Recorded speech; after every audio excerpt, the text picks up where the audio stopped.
Sallallahu ala Muhammad, sallallahu alaihi wasallam, sallallahu ala Muhammad, sallallahu alaihi wasallam. Bismillahirrahmanirrahim. Assalamualaikum warahmatullahi wabarakatuh. Alhamdulillahirrahmanirrahim. Wabihi nasta'inu ala umurid dunya waddin. Wassalatu wassalamu ala asrofil anbiya'i mursalin. Wa ala alihi wa ashabihi ajma'in. Rabbi syrahli sadri wa yassirli amri wahlul 'uqdatam min lisani yafqahu qawli. Amma ba'du. Yang para pemirsa TVRI yang saya hormati, alhamdulillahirrahmanirrahim, pada kesempatan ini saya bisa bertemu, bisa bersilaturahmi melalui layar TVRI Stasiun Jakarta ini. Mudah-mudahan apa yang akan saya sampaikan nanti bisa bermanfaat bagi kita semuanya. Amin, amin, ya rabbal alamin. Para pemirsa TVRI yang saya hormati, kita saat ini sedang menjalankan ibadah puasa sesuai perintah Allah SWT, sehingga kita termasuk hambanya, hamba yang taat kepada Allah SWT. Sebagai hamba yang baik, yang bertakwa, kita memang harus senantiasa mentaati aturan-aturan Allah, mentaati perintah-perintah Allah, senantiasa mentaati apa yang diajarkan oleh Kanjeng Nabi Muhammad SAW, senantiasa tidak pernah meninggalkan larangan-larangan Allah. Kita harus yakin bahwa semua aturan yang dibuat oleh Allah itu sebenarnya untuk kepentingan kita sendiri, untuk kebaikan kita sendiri, untuk kebahagiaan kita sendiri. Sama sekali bukan untuk kepentingan Allah. Allah tidak membutuhkan ibadah kita. Allah tidak membutuhkan perintah-perintahnya dipatuhi. Allah tidak perlu kita harus melakukan sesuatu untuk Allah.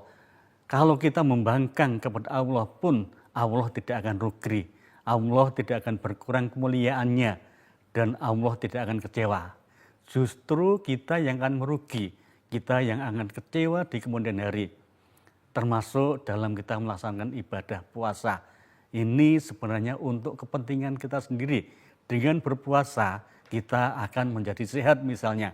Karena dengan berpuasa, organ-organ tubuh kita yang biasanya setiap hari siang sampai sore itu bereproduksi atau kita makan, sehingga perlu istirahat. Karena itu kita perlu berpuasa agar kita sehat sesuai perintah Allah bahwa sumu tasihu, berpuasalah maka kamu akan sehat. Banyak orang yang non-Islam pun berpuasa agar sehat. Jadi ini hikmah di antara kita menjalankan perintah-perintah Allah. Begitu juga dalam menjalankan ajaran mengeluarkan harta atau sebagian harta yang kita miliki. Apakah dengan membayar zakat bagi umat Islam yang sudah memenuhi syarat, yaitu syarat untuk membayar zakat. Jadi hartanya sudah mencapai nisab atau 85 gram emas. Dan sudah haul atau pemilikan sudah 1 tahun. Dan bagi yang belum berzakat itu disunahkan untuk berinfak atau bersedekah.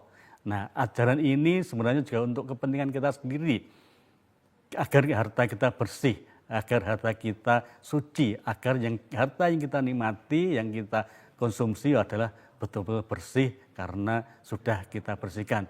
Tidak ada hak orang lain yang ada pada harta kita. Ya, meski sebagian rezeki yang kita miliki adalah hak kita, milik kita, pada dasarnya itu adalah ada sebagian yang miliknya orang lain.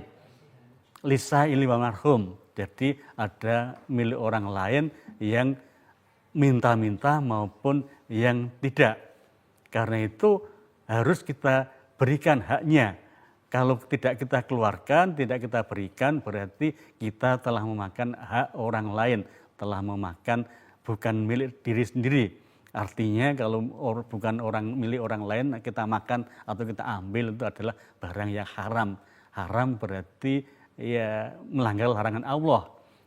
Karena itu harus kita berikan, ibaratnya kalau kita itu menyembelih ayam gitu kan. Menyembelihnya sudah harus bismillah, itu sudah halal gitu kan. Tapi ketika akan dikonsumsi maka harus dibersihkan bulu-bulunya, harus dibersihkan kotoran-kotorannya, baru dimasak. Setelah itu baru dimakan. Bukannya setelah disembelih langsung dimasak, langsung dimakan, meski karena dengan baca basmalah itu halal, tapi jadinya tidak thayyib, tidak berkah. Jadi tidak baik bagi kehidupan kita. Bahkan kalau kita makan kotoran mesti kita juga tidak mau karena mesti jijik dan juga bisa menimbulkan penyakit. Para pemirsa TVRI yang saya hormati, kaitannya dengan harta yang harus kita keluarkan ini bisa dianalogikan dengan kita mengeluarkan apa yang ada dalam tubuh kita dalam sehari-hari. Sebagaimana kita ketahui, kita tiap hari pasti makan, pasti minum. Dari apa yang kita makan dan minum itu mesti harus ada yang dikeluarkan dari tubuh kita melalui buang air besar maupun air kecil. Dengan begitu maka akan sehat. Karena itu harus apa yang kita masukkan dalam tubuh kita itu juga harus dikeluarkan sehingga tubuh kita sehat. Untuk lebih jauhnya kita ikuti pesan-pesan berikut ini terlebih dahulu.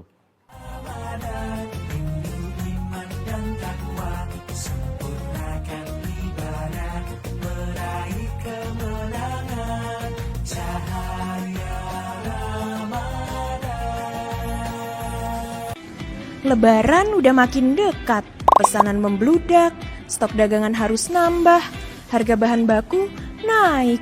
Wah, kalau nggak ada tambahan modal bisa repot nih. Punya masalah serupa? Manfaatkan Gadai Emas di Bank BBD DIY Syariah. Dengan Gadai Emas, kamu bisa dapatkan pendanaan untuk modal kerja, biaya pendidikan, pembelian kendaraan, dan lain-lain. Plafon hingga 250 juta, biaya ringan, jangka waktu sampai 12 bulan. Proses cepat dan mudah. Penyimpanan emas dijamin aman. Penuhi semua kebutuhan dana dengan Gadai Emas di Bank BBD DIY Syariah. Solusi aman dan terpercaya.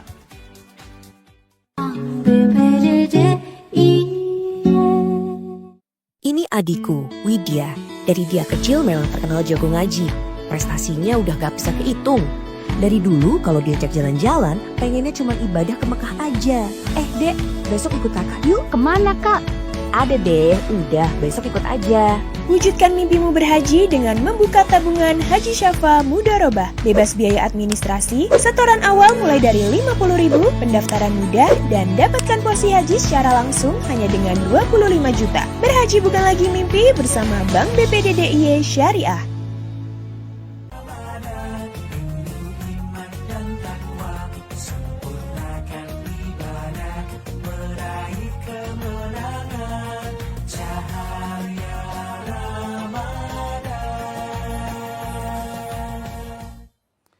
Baik pemirsa TVRI rahimakumullah, sebagaimana kita ketahui apa yang ada dalam tubuh kita, yang kita masukkan dalam tubuh kita setiap hari itu harus dikeluarkan melalui dengan buang air besar, buang kecil. Tapi apa yang kita keluarkan melalui dua sarana itu belum cukup. Kita harus mengeluarkan dengan cara-cara yang lain karena pasti dalam tubuh kita ada kadang kelebihan kalori, kelebihan kolesterol, kelebihan asam urat. Karena itu semua itu harus kita keluarkan dengan cara mengeluarkan keringat, melalui keringat. Agar kita berkeringat, maka kita harus bisa dengan cara berolahraga atau dengan melakukan sauna.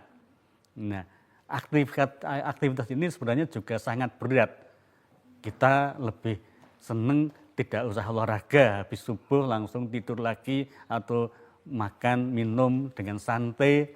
Tapi bagi orang yang sadar bahwa apa yang ada di dalam tubuh kita itu harus dikeluarkan, maka akan berolahraga. Dengan berolahraga, maka apa yang ada di tubuh kita yang tidak cukup dikeluarkan dengan buang air besar dan buang kecil, maka kita keluarkan dengan keringat. Nah, kalau dengan begitu ibaratnya juga kita keluarkan harta kita dengan cara untuk berzakat, berinfak dan sedekah. Kita tahu sebenarnya mengeluarkan harta untuk orang lain itu sebenarnya ada rasa berat, ada rasa awal gitu kan. Ya karena harta sudah kita kumpulkan dengan susah payah, dengan berkeringat kok dikeluarkan dengan untuk orang lain gitu. Karena itu harus kita paksa, seperti halnya kita berolahraga.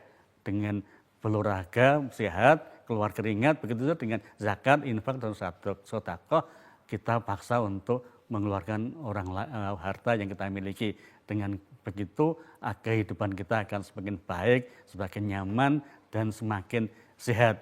Begitu juga kalau kita membayar zakat, infak atau sedekah, maka bagi orang yang sadar itu akan sangat ringan untuk melakukannya. Ibaratnya orang yang sadar kesehatan itu akan dengan senang hati, dengan riang gembira habis subuh atau kapan saja berolahraga agar keluar dari apa yang di dalamnya, sehingga tidak kelebihan kalori, tidak kelebihan kolesterol dan sebagainya. Begitu juga dengan harta yang kita miliki, dengan kita berzakat, berinfak dengan dipaksa diri sendiri karena kepentingan untuk kesehatan kita, untuk kepentingan untuk tubuh kita, untuk harta kita, maka kita akan mengeluarkan itu dengan ringan gembira. Kita harus yakin bahwa dengan mengeluarkan harta itu, maka harta kita sebenarnya tidak berkurang. Walaupun secara nominal, secara fisik itu harta berkurang, tapi pada hakikatnya nanti akan tambah, rezeki akan semakin tambah, semakin banyak, sehingga ini sesuai dengan janji Allah bahwa apa yang kita infakkan itu akan bertambah bukan hanya sekali lipat, tapi juga bisa berlipat-lipat. Bisa kita bayangkan kalau harta yang kita peroleh itu tidak kita keluarkan sama sekali. Kita butuh makan, butuh minum dan sebagainya, tidak kita layani. Pasti hartanya bertambah, tapi juga tubuhnya karena ada konsumsi sehingga jadi sakit, tidak sehat, bahkan mungkin juga meninggal. Karena itu kita harus keluarkan untuk memenuhi kebutuhan hidup kita yang wajib untuk beli makan, beli minum dan kebutuhan sehari-hari. Tetapi kebutuhan hidup itu kan tidak hanya untuk makan dan minum, juga untuk refreshing, untuk sekali mendapat kita gunakan untuk rekreasi dan sebagainya agar sehat. Nah, seperti halnya kita untuk apa yang kita miliki itu juga untuk ditasarufkan untuk yang orang lain atau kita berzakat. Allah pasti akan memberi kita lebih, karena kalau hidup kita sudah nyaman, tentram, maka akan bekerja dengan nyaman juga. Dengan bekerja nyaman maka akan bisa menghasilkan pendapatan yang lebih besar juga. Maka dengan melakukan zakat, infak atau sedekah akan kebahagiaan kita akan semakin sempurna, karena hidupnya akan terus bahagia, sehat dan rezekinya terus bertambah dari Allah SWT. Tapi kalau kita tidak mau berzakat, tidak mau bersedekah, belum tentu harta kita akan bertambah banyak walaupun kelihatannya tidak berkurang. Allah bisa mengambilnya sewaktu-waktu kapan saja dengan sekejap, dengan memberi kita dengan ujian sakit, kehilangan atau menghadapi banyak masalah yang membutuhkan biaya. Baik para pemirsa yang budiman, ajaran agama agar berderma itu bukan hanya Islam saja, agama-agama lain juga mengajarkan untuk mengeluarkan sebagian harta yang dimiliki untuk orang lain. Dalam tradisi Hindu dikenal ada dharma, yaitu suatu kewajiban untuk menyisihkan 2,5% sampai 5% penghasilan sebagai suatu bentuk ekspresi kebajikan dari ajaran dharma.